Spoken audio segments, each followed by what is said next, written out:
Hello students, welcome to this special video lesson designed by Rishi Sir. Today we're going to be talking about a really interesting story, A Triumph of Surgery. And you know what's really cool is that it's written by James Herriot, who was actually a real vet himself. So keep that in mind, okay? It's super important to understand how he solves this very pampered problem. Yeah, and the main character, you could say the star of the show, is this little dog named Tricky. But, Yard, this isn't one of those happy stories, at least not at the beginning. Poor Tricky is in really bad shape. And the reason? He's just loved. A bit too much, maybe? It's a really tricky situation, no?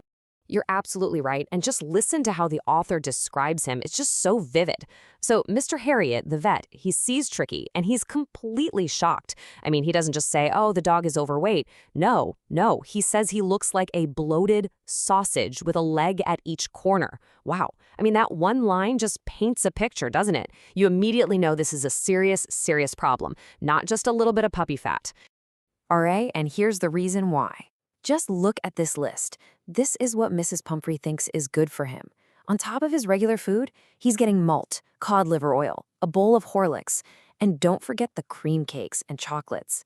Can you believe it? She just couldn't stop herself.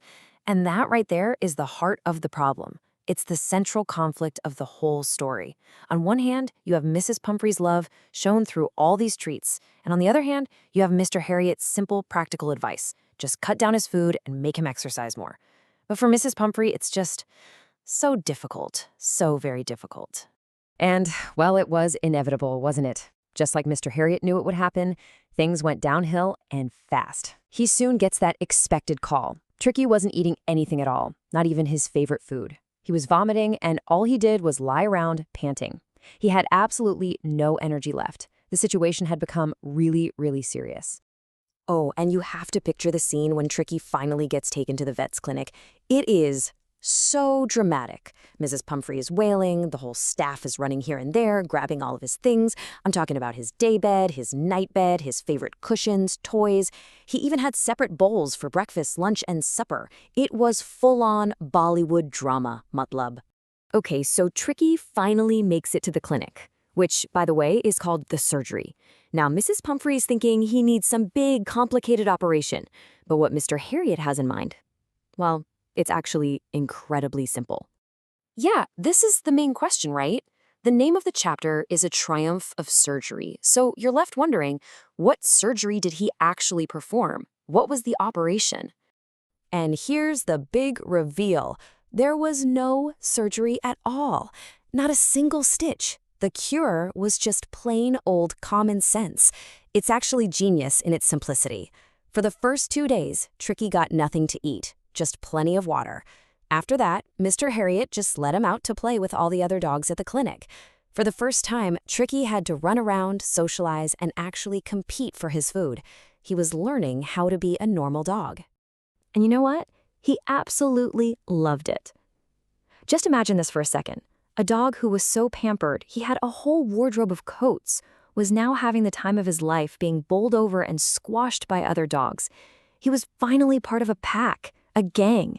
He was properly happy and full of life. So while all this is happening, back home, Mrs. Pumphrey is completely convinced that Tricky is recovering from some major surgery. To help him get his strength back, she starts sending all this extra stuff. And this is where the story gets really funny. We're talking 24 fresh eggs every day, then bottles of wine to enrich his blood, and even brandy.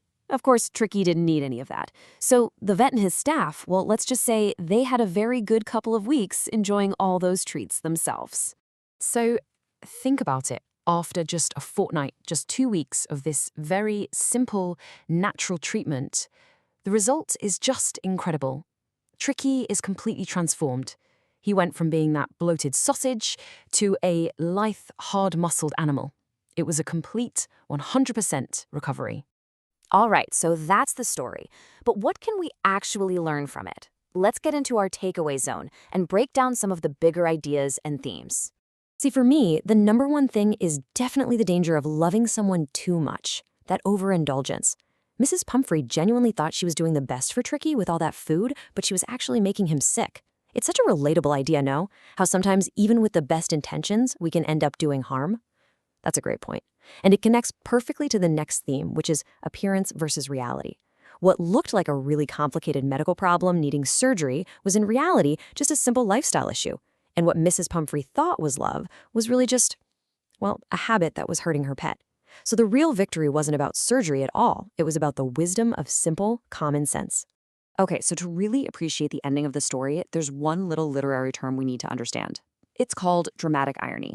And don't worry, it's a very simple idea. It's basically when we, the people reading the story, know the real truth about something, but one of the characters in the story has no idea. And this is why that final line from Mrs. Pumphrey is just perfect.